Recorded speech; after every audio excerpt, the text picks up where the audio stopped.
لا إله إلا الله وحده لا شريك له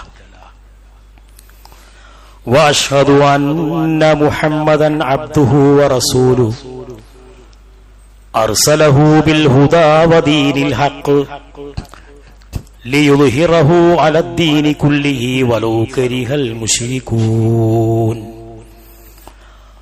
اللهم صل على محمد وعلى آل محمد كما صليت على إبراهيم وعلى آل إبراهيم وبارك على محمد وعلى آل محمد كما باركت على إبراهيم وعلى آل إبراهيم إنك حميد مجيد أما بعد فإن خير الحديث كتاب الله وخير الهدي هدي محمد صلى الله عليه وسلم وشر الأمور محدثاتها وكل محدثة بدعة وكل بدعة ضلالة وكل ضلالة في النار يا أيها الذين آمنوا اتقوا الله حق تقاته ولا تموتن إلا وأنتم مسلمون أيها الإخوان والأخوات أوصيكم وإياي أولا بتقوى الله أعوذ بالله من الشيطان الرجيم بسم الله الرحمن الرحيم قل تعالوا أتل ما حرم ربكم عليكم ألا تشركوا به شيئا وبالوالدين إحسانا ولا تقتلوا أولادكم من إملاق نحن نرزقكم وإياهم പ്രിയമുള്ള സത്യവിശ്വാസിനികൾ, നമ്മുടെ ജീവിതത്തിന്റെ എല്ലാ രംഗത്തും അള്ളാഹുവിന്റെ വിധിവിലക്കുകൾ പാലിച്ചുകൊണ്ട് ജീവിക്കണം എന്ന് എന്നോടും എല്ലാവരോടും വസിയത്ത് ചെയ്യുകയാണ്, ഉപദേശിക്കുകയാണ്.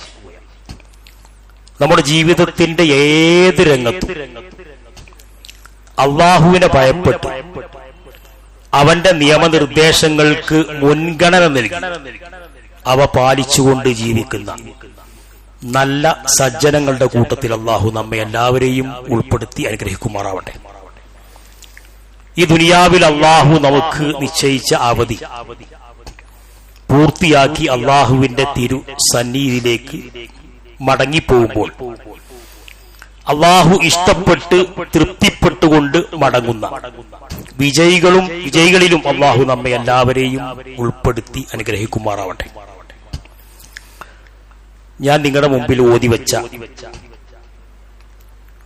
ആയത്ത് സൂറത്ത് അൻആമിലെ 151 മുതൽ 53 വരെയുള്ള ആയത്താണ്. അതിന്റെ ചെറിയൊരു ശകലമാണ് ഞാൻ ഓതി കേൾപ്പിച്ചത്.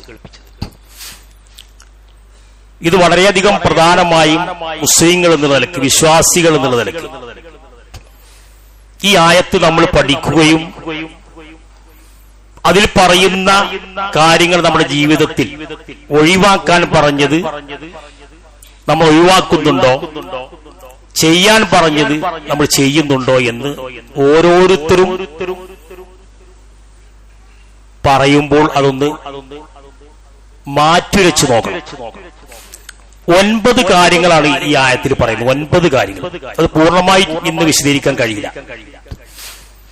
ഈ ആയത്തിനെ കുറിച്ച് മഹാനായ ഇബ്നു മസ്ഊദ് റളിയല്ലാഹു അൻഹു പറഞ്ഞത്, മൻ അറാദ അൻ യൻദുറ ഇലാ വസിയത്തിൻ മുഹമ്മദിൻ സല്ലല്ലാഹു അലൈഹി വസല്ലം, ആരെങ്കിലും പ്രവാചകന്റെ അവസാനത്തെ വസിയത്ത് നോക്കിക്കാണുവാൻ ഉദ്ദേശിക്കുന്നു എങ്കിൽ അല്ലത്തി അലൈഹ ഖാതിമഹു ഫൽയഖറഉ ഖൗലഹു തആല.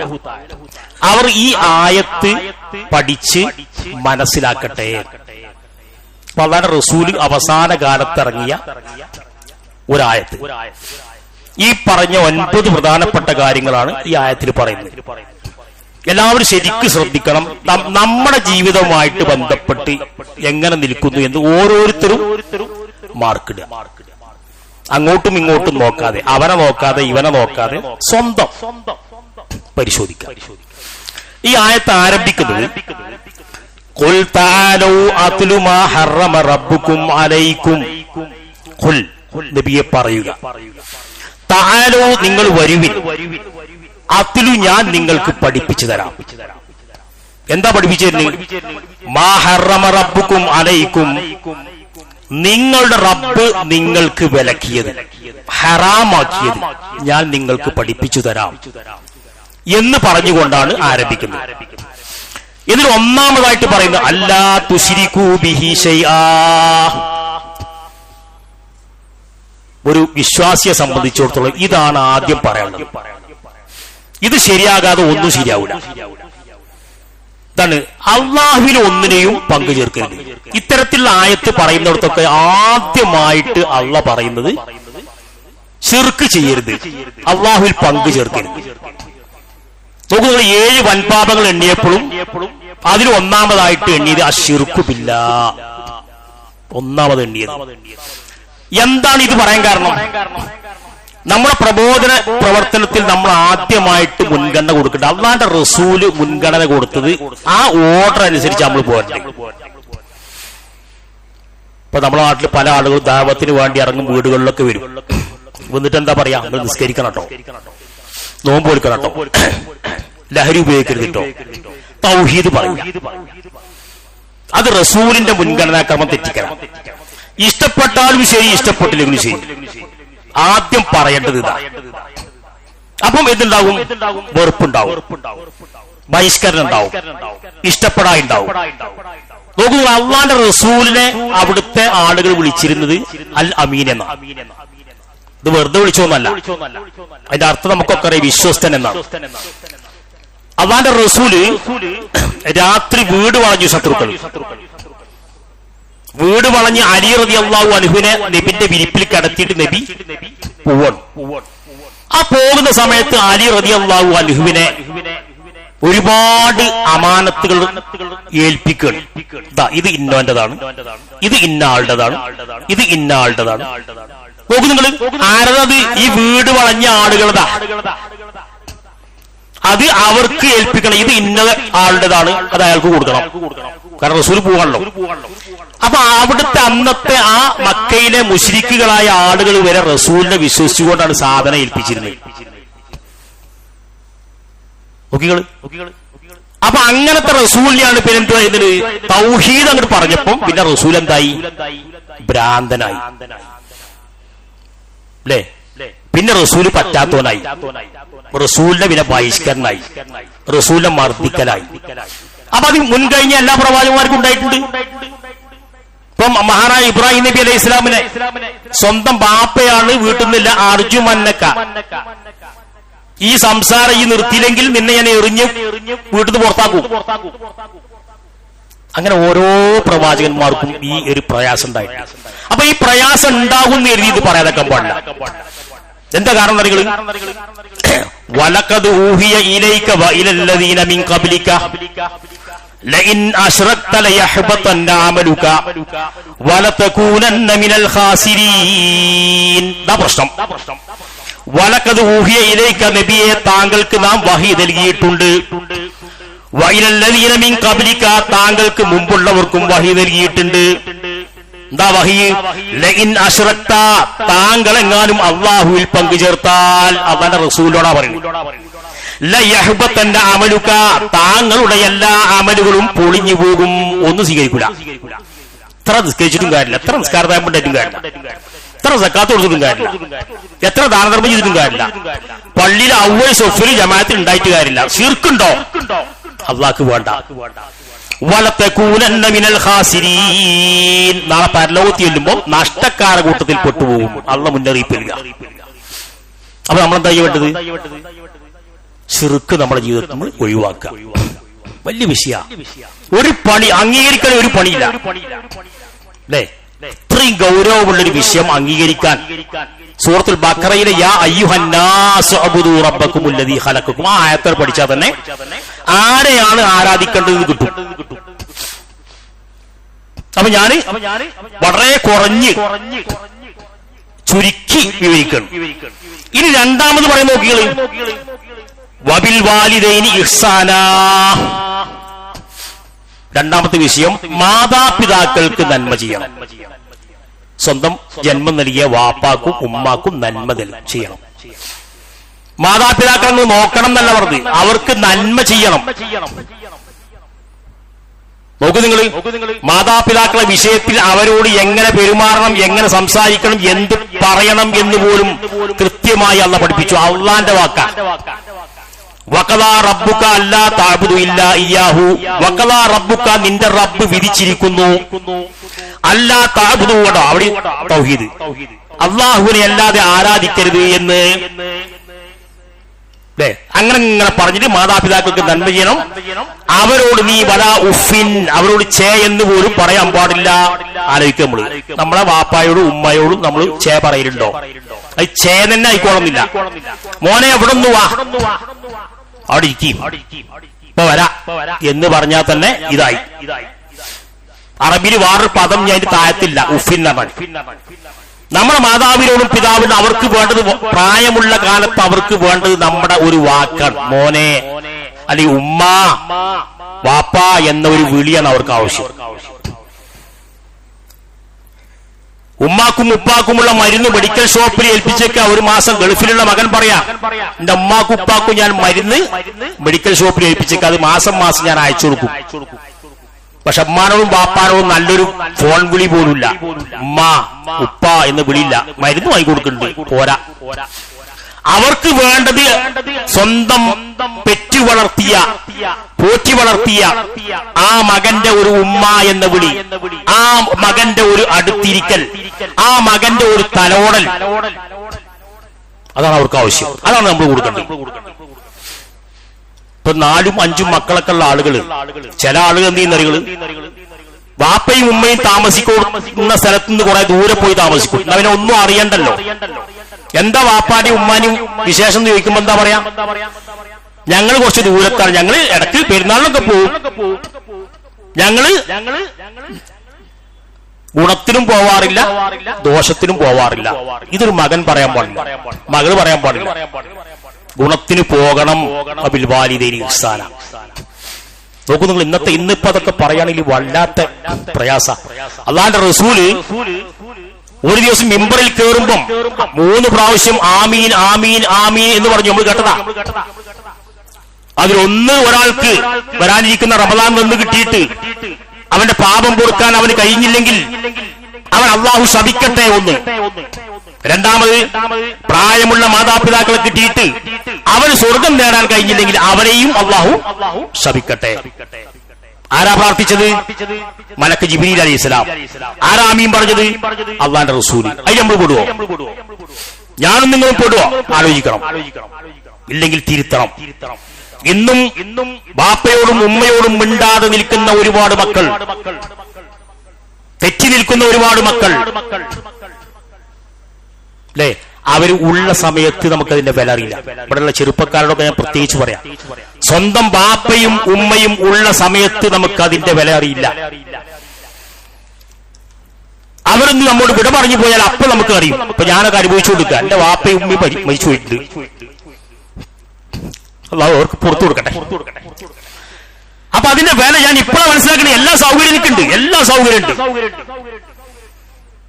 പക്ഷെ ചില സമയത്ത് പോലും അവരെ നോക്കേണ്ടതുപോലെ നോക്കിയിട്ടില്ല എന്നൊരു തേങ്ങൽ വരുന്നുണ്ട് സഹോദരന്മാരെ.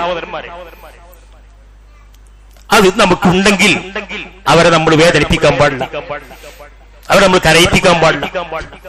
ഒരു കഥ ഉണ്ടല്ലോ, നോക്കുന്നുള്ളൂ, ഇന്നത്തെ മക്കളൊക്കെ അവരോട് കാണിക്കുന്ന സ്വന്തം മകനാണ് വെട്ടിക്കൊല്ലുന്നത്. താമരശ്ശേരി നമുക്കറിയാലോ, ഉമ്മ ക്യാൻസർ ആയിട്ട് ഉമ്മയുടെ അനിയത്തിന്റെ വീട്ടിലേക്ക് വന്നു നിന്നതാ. അതിലാണ് മകൻ വരുന്നത് അടിവാരത്ത് നിന്ന് അല്ലേ. അയൽപക്കത്തെ വീട്ടിൽ നിന്ന് കത്തി വാങ്ങിക്കൊണ്ടുവരാ. ഒരു സ്വന്തം ഉമ്മയെ വെട്ടി നുറുക്കുന്ന മകൻ. എത്ര സംഭവങ്ങളാണ് നമ്മൾ കാണുന്നത്. ഒരു കഥയിൽ ഹദീസും ആയത്തൊന്നുമല്ല, ഒരു കഥയിൽ അത് പാഠമുള്ള കഥയാണ്. ഒരു മകൻ ഇതുപോലെ തന്റെ സ്വന്തം ഉമ്മയെ വൃദ്ധസദനത്തിലേക്ക് കൊണ്ടുപോയി ആക്കുക വാഹനത്തിൽ. അവരുടെ വീട്ടിൽ വളർത്തുന്ന നല്ല ഒരു നായയുണ്ട്. ആ നായയെയും ഈ വാഹനത്തിൽ കയറ്റിയിട്ടുണ്ട്. ഒരു ഉമ്മാനെ വൃദ്ധസദനത്തിൽ കൊണ്ടുപോയി ആക്കുക. അങ്ങനെ കൊണ്ടുപോയി ആക്കി മടങ്ങിപ്പോന്നു. നായയും പോന്നു തിരിച്ച്. 2 ദിവസം കഴിഞ്ഞപ്പോ ഈ വൃദ്ധസദനത്തിൽ നിന്നും ഒരു ഫോൺ കോൾ വരിക.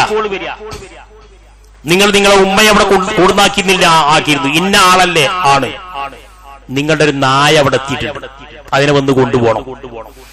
നോക്കൂ നിങ്ങൾ, ആ നായ തന്റെ ആ ഉമ്മയെ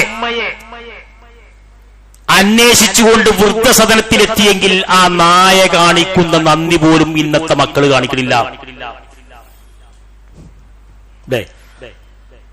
മറ്റൊരു കഥയിൽ വായിച്ചിട്ടുണ്ട്, ഒരു ഉമ്മാന്റെ തലയെടുത്തിട്ട് മകൻ മുടിയും പിടിച്ചിട്ട് ഇങ്ങനെ പോവുക. അങ്ങനെ ആ മകൻ തട്ടിത്തടഞ്ഞ് വീഴാണ്. ആ വീണ സമയത്ത് ആ ഉമ്മയുടെ തല പറഞ്ഞു പോലും, പടച്ചോനെ എന്റെ കുട്ടിനെ നീ കാക്കണേ. അതാണ് ഉമ്മ, അതാണ് വാപ്പ. അപ്പൊ നമ്മൾ കൃത്യമായി കൊണ്ട് അവരോട് എങ്ങനെ പെരുമാറണം, അവരോട് ചേർന്ന് പറയാൻ പാടില്ല. വലാ തൻഹർഹുമ, അവരോട് നീ കയർക്കാൻ പാടില്ല, ദേഷ്യപ്പെടാൻ പാടില്ല. വഖുല്ലഹുമാ ഖൗലൻ കരീമ, മാന്യമായി അവരോട് സംസാരിക്കണം. നമുക്ക് വാപ്പായോടും ഉമ്മയോടും മാന്യമായി സംസാരിക്കാൻ അറിയില്ല. വില്ലേജ് ഓഫീസിൽ പോയാൽ മാന്യമായി സംസാരിക്കാൻ അറിയും, പോലീസ് സ്റ്റേഷനിൽ പോയാൽ മാന്യമായി സംസാരിക്കാൻ അറിയും, മറ്റുള്ള സ്ഥലങ്ങളിലൊക്കെ മാന്യമായി നമുക്ക് സംസാരിക്കാൻ അറിയും. സ്വന്തം ബാപ്പയോടും ഉമ്മയോടും സംസാരിക്കാൻ അറിയില്ല. എന്നിട്ട് പറയുന്നത് വഖുൽ, നീ പറയണം, നീ പ്രാർത്ഥിക്കണം, റബ്ബിർഹംഹുമാ കമാ റബ്ബയാനി സഗീറാ, പടച്ചോനെ ചെറുപ്പത്തിൽ എന്റെ ഉമ്മയും ഉപ്പയും എന്നെ പോറ്റി വളർത്തിയതുപോലെ അവരെ ഈ പ്രായമായ കാലത്ത് റബ്ബേ നീ കാക്കേണമേ എന്നുള്ള പ്രാർത്ഥന. അതിന്റെ പദം പോലും, പ്രാർത്ഥനയുടെ വാചകം പോലും അള്ളാഹ് പഠിപ്പിക്കുക. നിങ്ങൾ പ്രാർത്ഥിച്ചോ എന്നല്ല പറയുന്നത്. ഇനി ഞാൻ നിങ്ങൾ ആലോചിക്കുക, ജീവിച്ചിരിക്കുന്ന മാതാപിതാക്കൾക്ക്, മരണപ്പെട്ടു പോയ മാതാപിതാക്കൾക്ക് നമ്മൾ എത്ര ഈ പ്രാർത്ഥന പ്രാർത്ഥിച്ചു? ഇത് ഖുർആനിൽ വന്നിട്ട് എത്ര കാലായി? അതാണ് പറയുക, സ്വന്തത്തോട് ചോദിക്കണം, മാറ്റൊരക്കണം, ഞാനത് ചെയ്യുന്നുണ്ടോ? ഇത് ജീവിച്ചിരിക്കുന്ന മാതാപിതാക്കൾക്കും പ്രാർത്ഥിക്കാം, മരണപ്പെട്ടു പോയവർക്കും പ്രാർത്ഥിക്കാം. റബ്ബിർഹംഹുമാ കമാ റബ്ബയാനി സഗീറാ. പക്ഷെ ഒരുത്തരും എന്ത് ചെയ്യില്ല, അത് അറിയും എന്നല്ലാതെ നമ്മളത് ജീവിതത്തിൽ കൊണ്ടുവരാറില്ല. അപ്പൊ ഇത് വല്ലാത്തൊരു വിഷയമാണ്. വളരെ ഞാൻ അവസാനിച്ചു ചുരുക്കുന്നു. 2 വിഷയം പറഞ്ഞു. 3ാമത്തെ വിഷയം, വലാ തഖ്തുലു ഔലാദക്കും, നിങ്ങൾ നിങ്ങളുടെ മക്കളെ കൊന്നുകളയാൻ പാടില്ല. മിൻ ഇംലാഖ്, എന്ത്? ദാരിദ്ര്യം ഭയന്നുകൊണ്ട്. ഇപ്പൊ 3 മക്കളുണ്ട്. ഒരുത്തൻ അവിടെ ഇംഗ്ലീഷ് മീഡിയത്തിലാ, അതിന് മാസം 25,000 വേണം ചുരുങ്ങിയതിട്ടോ. മറ്റവൻ ഇന്ന സ്കൂളിലാ, അവൻ ഇത്ര വേണം. 3ാമത്തോൻ ഇന്ന സ്കൂളിലാ. അതുകൊണ്ട് ഇനിയൊന്ന് വേണ്ട. അതുകൊണ്ട് എന്ത് ചെയ്യാ? പണ്ട് കാലത്ത് പ്രസവിക്കാൻ അനുവാദം കൊടുത്തിരുന്നു ജാഹിലിയ്യ കാലത്ത്, ജീവനോടെ ചൂടിയിരുന്നു പെൺകുട്ടികളെ. ഇന്ന് പ്രസവിക്കാൻ പോലും അനുവാദം നൽകുന്നില്ല. ഒരു കുഞ്ഞ് 22 ദിവസമായാൽ വെടിപ്പ് തുടങ്ങും. അതിനുശേഷം അതിനെ നശിപ്പിച്ചാൽ കൊലപാതക. നല്ലോണം ആലോചിച്ചൂടി. ഇത്ര ആളുകളെ ചില ആളുകൾക്ക് സ്ത്രീകളുടെ ന്യായം കേട്ടിട്ട് എന്ത് ചെയ്യും? പുരുഷന്മാരും അതിന് ഡോക്ടറെ കൊണ്ടുപോയി കാണിക്കും, അതിന് സാധനങ്ങളൊക്കെ വാങ്ങിക്കൊടുത്തു, കൊലപാതക ചെയ്യുന്നു. പാടില്ല. അള്ളാഹ് പറയാണ്, എന്താണ്? നിങ്ങൾ ദാരിദ്ര്യം ഭയന്നുകൊണ്ട് നിങ്ങൾ ഉണ്ടായ കുഞ്ഞിനെ നിങ്ങൾ കൊല്ലാൻ പാടില്ല. എന്നിട്ട് അള്ളാഹ് പറഞ്ഞത്, നഹ്നു നർസുഖുകും വയ്യാഹും, നിങ്ങൾക്കും ഭക്ഷണം നൽകുന്നത് നാമാണ്, അവർക്കും ഭക്ഷണം നൽകുന്നത് നാമാണ്. നമ്മൾക്ക് വിചാരം അറിയോ? ഒക്കെ എന്റെ കഴിവുകൊണ്ട്, എന്റെ പരിശ്രമം കൊണ്ടാണ് ഇതൊക്കെ ഉണ്ടായതെന്നില്ല. ഞാൻ പിശാചി പറഞ്ഞു അന ഖൈറും മിൻഹു പറഞ്ഞു. ഞാൻ ഈ ഒരു തോന്നലാണ് നമുക്കൊക്കെ ഉള്ളത്. യഥാർത്ഥത്തിൽ നമ്മൾ മനസ്സിലാക്കേണ്ടത്, അള്ളാഹ് തരാൻ ഉദ്ദേശിച്ചാൽ അത് എവിടെ കൊണ്ടുപോയിട്ടാലും തരും. അതിന് ചെറിയൊരു റൂം മതി, ഇത്ര വലിപ്പമുള്ള റൂം മതി അള്ളാഹ് തരാൻ വിചാരിച്ചാൽ. അള്ള വേണ്ടാന്ന് വിചാരിച്ചാൽ ഒരു മാള് തുടങ്ങിയിട്ടും കാര്യമില്ല. നമ്മളെ എത്രയോ അനുഭവങ്ങൾ നമ്മുടെ നാട്ടിലുണ്ട്, എത്രയോ ആളുകളുടെ അനുഭവങ്ങളുണ്ട്. അപ്പൊ നമ്മൾ കൃത്യമായിട്ട് മനസ്സിലാക്കുക, നമ്മൾ ഇതുപോലുള്ള ഈ ഭ്രൂണഹത്യ നടത്താൻ പാടില്ല. അതാണ് കൊലപാതകം നടന്നത്. മറ്റു കൊലപാതകം വേറുണ്ട്, അത് വേറെ തന്നെ പറയുന്നുണ്ട്. അപ്പൊ ഇത് നമ്മൾ കൃത്യമായി കൊണ്ട് എന്ത് ചെയ്യണം, അത് മനസ്സിലാക്കിക്കൊണ്ട് നമ്മൾ എന്ത് ചെയ്യണം, മുന്നോട്ട് പോകണം. ഇപ്പൊ 3 കാര്യങ്ങളാണ് പറഞ്ഞു, 9 കാര്യങ്ങളുണ്ട്. ഇൻഷാ അല്ലാഹ് നമുക്ക് അടുത്ത ഖുത്ബകളിൽ നമുക്കത് ബാക്കി വിശദീകരിക്കാം. ഇപ്പോൾ പറഞ്ഞ 3 വിഷയങ്ങളും നമ്മളുമായി എങ്ങനെ ബന്ധപ്പെട്ട് കിടക്കുന്നു, നമ്മൾ ആത്മപരിശോധന നടത്തുക. മിനിക്കേണ്ടതുണ്ടെങ്കിൽ മിനിക്കുക, ചെത്തേണ്ടതുണ്ടെങ്കിൽ ചെത്തുക, ചെയ്യേണ്ടതുണ്ടെങ്കിൽ ചെയ്യുക. അള്ളാഹു അനുഗ്രഹിക്കുമാറാവട്ടെ.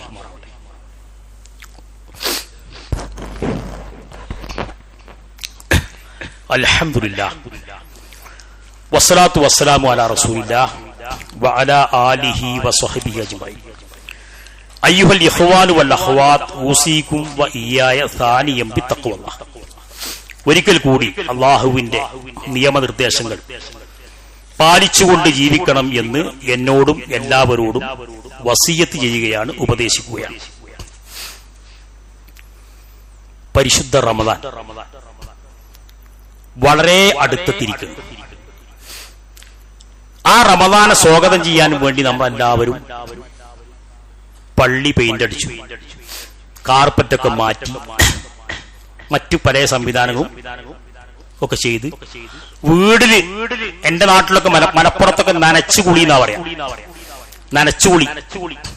അപ്പൊ വീടിന്റെ എല്ലാ ജനലിന്റെ എല്ലാ സ്ഥലങ്ങളൊക്കെ തുടച്ച് വൃത്തി പൊടിയൊക്കെ കളഞ്ഞ് പെയിന്റ് അടിക്കാൻ പറ്റുമെങ്കിൽ പെയിന്റ് അടിച്ച്, അതേപോലെ റമദാന് വേണ്ട മല്ലിപ്പൊടി, മുളകും പൊടി, എല്ലാ പൊടികളും റെഡിയാ. ഈ റമദാൻ കിട്ട് വന്നാൽ മതി. പക്ഷെ റെഡിയാവാത്ത ഒന്നുണ്ട്, നനച്ചു കുളിക്കാത്ത ഒന്നുണ്ട്, തുടക്കാത്ത ഒന്നുണ്ട്. അതേതാ? ഹൃദയം. നല്ലവണ്ണം ആലോചിക്കുക. എത്രമാത്രം നിങ്ങൾ പട്ടിണി കിടന്നിട്ട് കാര്യമില്ല, എത്ര നിങ്ങൾ തറാവീഹ് കഴിച്ചിട്ട് കാര്യമില്ല. നമ്മൾ ആരെങ്കിലുമായിട്ട് പിണങ്ങി നിൽക്കുന്നുണ്ടോ? ശരിക്ക് കേട്ടോളി. ഏതെങ്കിലും വിഷയത്തിൽ, സംഘടനാ വിഷയത്തിൽ, മഹല്ല് വിഷയത്തിൽ, അയൽപക്ക വിഷയത്തിൽ, ജ്യേഷ്ഠന്മാർ നമ്മുടെ വിഷയത്തിൽ ആരെങ്കിലുമായിട്ട് ഞാനും നിങ്ങളും തെറ്റി നിൽക്കുന്നുണ്ടോ? അതാണ് ശരിയാക്കിക്കോളി ആദ്യം. ഇല്ലെങ്കിൽ നിങ്ങൾ കിടക്കുന്ന പട്ടിണി വേണ്ട, കിടക്കണ്ട. തെറ്റി നിൽക്കുന്നവന്റെ അമലുകൾ ഒരു ചാണിന് മുകളിലേക്ക് പോരാതാം. അതവിടെ ബ്ലോക്കാക്കി അതവിടെ മാറ്റി വെക്കും. അപ്പൊ എന്ത് ചെയ്യാ? ആലോചിച്ചു ഞാൻ ആരെങ്കിലും പണക്കട്ടോ. അപ്പൊ എന്ത് ചെയ്യാ? നേരിട്ട് കണ്ടാൽ അല്ലെങ്കിൽ ഫോൺ വിളിക്കുക, അസ്സലാമു അലൈക്കും, ചേട്ടാ പരിശുദ്ധ റമദാൻ വരാൻ പോവാ, നമ്മൾ ചെറിയൊരു പ്രശ്നമൊക്കെ ഉണ്ട്, അത് നമുക്ക് എന്ത് ചെയ്യാം? ഞാനതൊക്കെ ഒഴിവാക്കി. അപ്പൊ അങ്ങേ തലക്കെന്ന് സലാം പറഞ്ഞിട്ട് മടക്കിയില്ലെങ്കിലോ ഇയാളത് ക്ലിയറായി. മറ്റാൾ ഇപ്പോഴും വാശിയിലാണെങ്കിലോ അയാളത് അവിടെ ബ്ലോക്ക്. അപ്പൊ നല്ലവണ്ണം അത് എല്ലാവരും, ആണും പെണ്ണും ഈ രൂപത്തിലുള്ള തെറ്റി നിൽക്കലുകൾ ഉണ്ടെങ്കിൽ നന്നായിക്കോളിയും. അല്ലാതെ നിങ്ങൾ എത്ര ഒരുങ്ങിയിട്ടും ഒരു കാര്യമില്ല. രണ്ടാമത് അസൂയ. തീ വിറക് തിന്നും പോലെ തിന്ന് നശിപ്പിക്കുന്ന ഉണ്ടോ? പരിശോധിക്കുക, സ്വന്തം ഉണ്ടോ?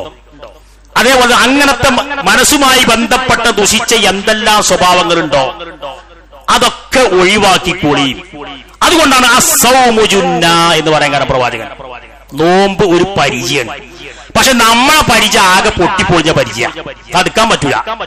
അയിമ ഹസദ് ഉണ്ട്, അയിമ പരദൂഷണുണ്ട്, അയിമ തെറ്റിരിക്കലുണ്ട്, എല്ലാ വേണ്ടാത്തും ആ തടുക്കണ പരിചയമുണ്ട്. അതൊക്കെ ഒഴിവാക്കിയിട്ട് നല്ല പരിചയായിട്ട് തടുത്തോളി. അപ്പോൾ ആ സൗമു ജുന്ന ആവുള്ളൂ.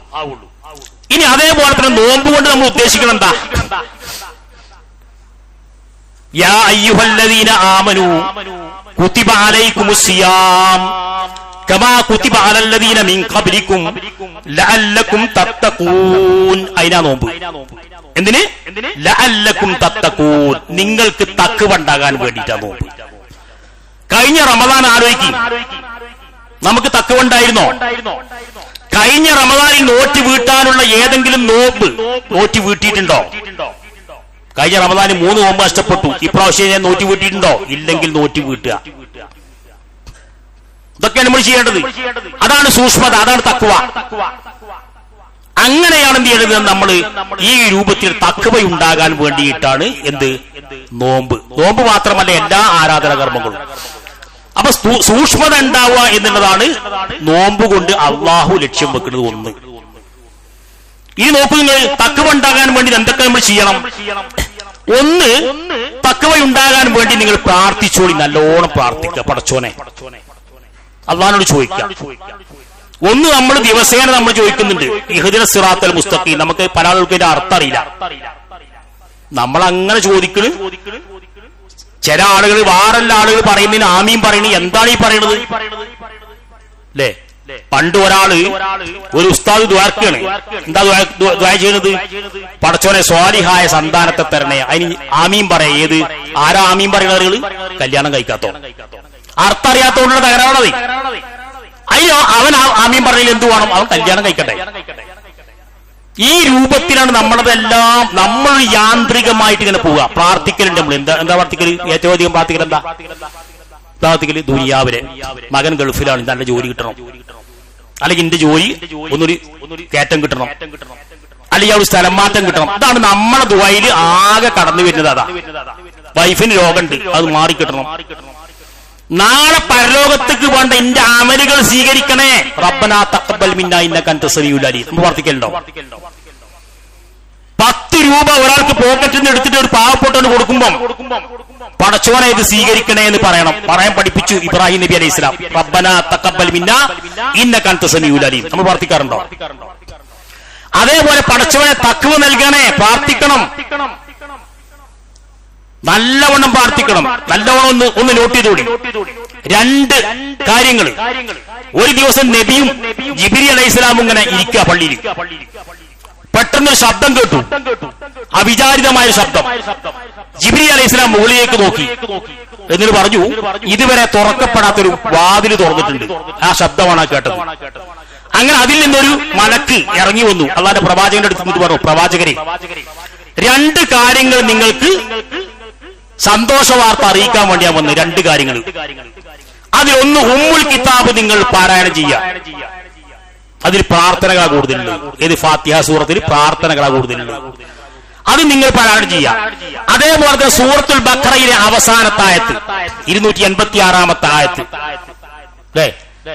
ആ പ്രാർത്ഥന എന്താ?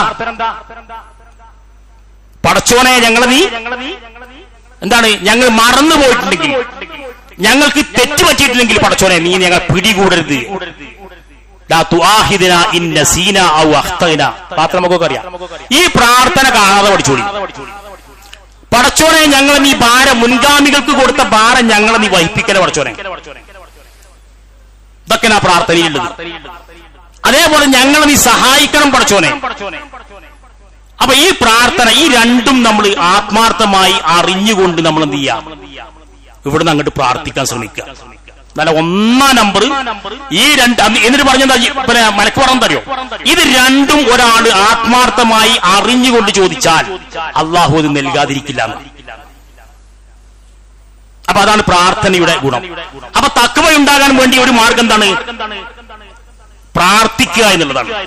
2-ാമത്തെ ഒരു കാര്യം എന്താണ്? നിങ്ങൾ സന്മാർഗത്തിൽ അടിയുറച്ചിരിക്കുക. ഒരു സന്മാർഗം നമ്മൾ കേട്ടാൽ, അറിഞ്ഞാൽ അത് നമ്മൾ എന്ത് ചെയ്യാം. അപ്പൊ നോക്കുന്നു, ഒരു സഹാബി നബിന്റെ കാലത്ത് കുട്ടിയാ. ഭക്ഷണം കഴിക്കുമ്പോ നബി പറഞ്ഞു, മോനെ നീ വലത് കൈകൊണ്ട് തിന്നണം, ബിസ്മി ചൊല്ലണം. പിന്നെ പ്രായമായപ്പോ പള്ളിയിൽ ഇന്ന് സഹാബികൾ ഇങ്ങനെ വർത്താനം പറയുമ്പോഴേ ആ സഹാബി പറയാ, അന്ന് അള്ളാന്റെ റസൂല് പറഞ്ഞത് ഇന്ന് വരേക്കും, ഇന്ന് സുബൈക്ക് വരേക്കും ഞാനത് ഒഴിവാക്കിയിട്ടില്ല. അന്ന് പഠിച്ച് ആ ഒരു കാര്യം ഇന്നേ വരെ റസൂൽ അന്ന് പറഞ്ഞത് കേട്ട് അന്ന് ഞാൻ പ്രാവർത്തികമാക്കി തുടങ്ങി. ഇന്നേ വരെ ഞാനത് എന്ത് ചെയ്തിട്ടില്ല? ഒഴിവാക്കിയിട്ടില്ല. അങ്ങനെയാണ് സൽക്കർമ്മം ചെയ്യൽ. ഒരു ദിവസം നബിന്റെ മകൾ ഫാത്തിമ റളിയല്ലാഹു അൻഹ നബിനോട് പറഞ്ഞു, പ്രവാചകരെ വീട്ടുജോലി എടുത്തിട്ട് വളരെ പ്രയാസം, എനിക്കൊരു വേലക്കാരിയെ നിയമിച്ചു തരുമോ എന്ന് ചോദിച്ചു. അപ്പൊ അള്ളാന്റെ റസൂൽ പറഞ്ഞു, അതിനേക്കാളൊക്കെ ഉത്തമമായത് ഞാൻ പഠിപ്പിച്ചു തരാം. ഈ സുബ്ഹാനല്ലാഹ് 33 പ്രാവശ്യം പറഞ്ഞു ഒരു ദിവസം നിസ്കാരത്തിന് ശേഷം. അതേപോലെ തന്നെ 33 പ്രാവശ്യം അൽഹംദുലില്ലാഹ്, 34 പ്രാവശ്യം അല്ലാഹു അക്ബർ എന്ന് പറഞ്ഞു. അതാണ് ഏറ്റവും ഉത്തമം. അപ്പൊ എന്നിട്ട് പറയാ ഫാത്തിമ റളിയല്ലാഹു അൻഹ പറയാ, അന്ന് ഞാനത് പ്രവാചകനിൽ നിന്ന് കേട്ടത് മുതൽ പിന്നെ മരിക്കോളം ഞാനത് ഒഴിവാക്കിയിട്ടില്ല. ഇതായിരുന്നു നമ്മളും അവരും തമ്മിലുള്ള വ്യത്യാസം. അപ്പൊ ഇങ്ങനെ അമലു സാലിഹാത്ത് എന്ത് ചെയ്യണം? നമ്മൾ വർദ്ധിപ്പിക്കണം. എന്തെല്ലാം അമലു സാലിഹാത്തുകളുണ്ടോ റമദാനിൽ, അതൊക്കെ നമ്മൾ ചെയ്യുക. നമ്മുടെ മനസ്സ് ക്ലിയർ ആക്കുക, അതാണ് ഏറ്റവും ഉത്തമം. മനസ്സ് ക്ലിയർ ആക്കുക, മനസ്സിൽ നിന്ന് എല്ലാ വേണ്ടാത്ത ഒഴിവാക്കുക. അപ്പൊ നമുക്ക് തഖ്വ, സൂക്ഷ്മത ഉണ്ടാവും. പിന്നെ അള്ളാഹുവിനോട് പ്രാർത്ഥിക്കുക. രണ്ടാമത് പറഞ്ഞത് സന്മാർഗത്തിൽ അടിയുറച്ചു നിൽക്കുക. വിശുദ്ധ ഖുർആൻ സൂറത്ത് അൻആമിൽ പറയുന്നു, വഅന്ന ഹാദാ സിറാത്തി മുസ്തഖീമ, ഇതാണ് എന്റെ നേരായ മാർഗം, ഫത്തബിഊഹു, അതുകൊണ്ട് അതിനെ നിങ്ങൾ പിൻപറ്റണം. കേട്ടോ, പിൻപറ്റണം. അല്ലാഹ് പറയാ ഇതെന്റെ നേരായ മാർഗമാണ് എന്ന് പറഞ്ഞിട്ട് അതുകൊണ്ട് നിങ്ങൾ അത് പിൻപറ്റണം. കേട്ടാ പോരാ, ഇതിനെ കേട്ട് ഇതിനെ വിടല്ല. നമ്മളങ്ങനെയാ, കേൾക്കും, മനസ്സിലാക്കും, ഒക്കെ ചെയ്യും, പക്ഷെ പ്രാവർത്തികാക്കൂല. അല്ലാഹ് പറയാ ഫത്തബിഊഹു, അതേപോലെ ഫലാ തത്തബിഉ സുബുല, മറ്റു മാർഗങ്ങളെ നിങ്ങൾ പിന്തുടരുത്. എന്താ അങ്ങനെ പിന്തുടർന്നാൽ ഫതഫറക ബികും അൻ സബീൽ, അപ്പോൾ നിങ്ങൾ എന്ത് ചെയ്യും? യഥാർത്ഥ ദീനിൽ നിങ്ങൾ തെറ്റിപ്പോകും.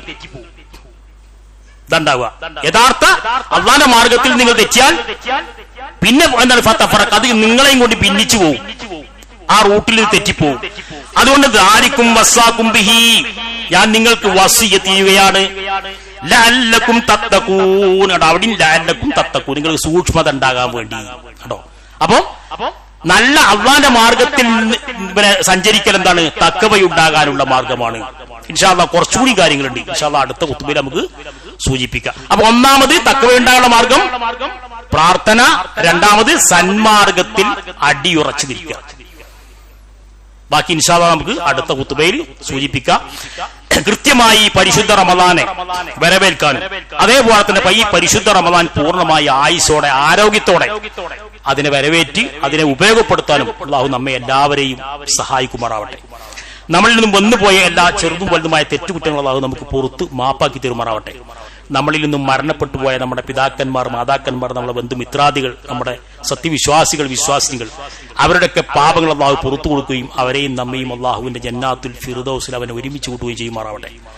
നമ്മളിൽ നിന്ന് രോഗം കൊണ്ട് ബുദ്ധിമുട്ടുന്ന ആളുകൾ, കടബാധ്യതകൾ കൊണ്ട് പ്രയാസപ്പെടുന്ന ആളുകൾ, മറ്റ് ദുരിതങ്ങൾ, ബിസിനസ്സിൽ അഭിവൃദ്ധിയില്ലാതെ പ്രയാസപ്പെടുന്ന ആളുകൾ, ജോലിയില്ലാതെ പ്രയാസപ്പെടുന്ന ആളുകൾ, എല്ലാവരുടെയും പ്രയാസങ്ങൾ അല്ലാഹു കണ്ടറിഞ്ഞ് ദൂരീകരിച്ചു കൊടുക്കുമാറാവട്ടെ. اللهم اغفر للمؤمنين والمؤمنات والمسلمين والمسلمات الأحياء منهم والأموات إنك مجيب الدعوات ويا قاضي الحاجات.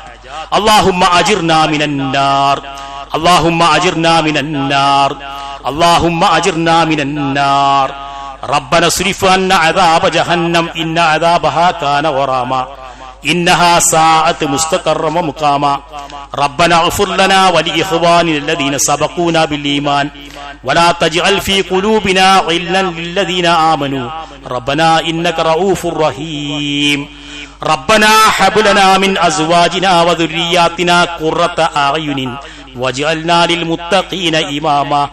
ربنا لا تزغ قلوبنا بعد إذ هديتنا وهب لنا من لدنك رحمة إنك أنت الوهاب. ربنا تقبل منا إنك أنت السميع العليم وتب علينا إنك أنت التواب الرحيم. ربنا آتنا في الدنيا حسنة وفي الآخرة حسنة وقنا عذاب النار. آمين آمين برحمتك يا أرحم الراحمين.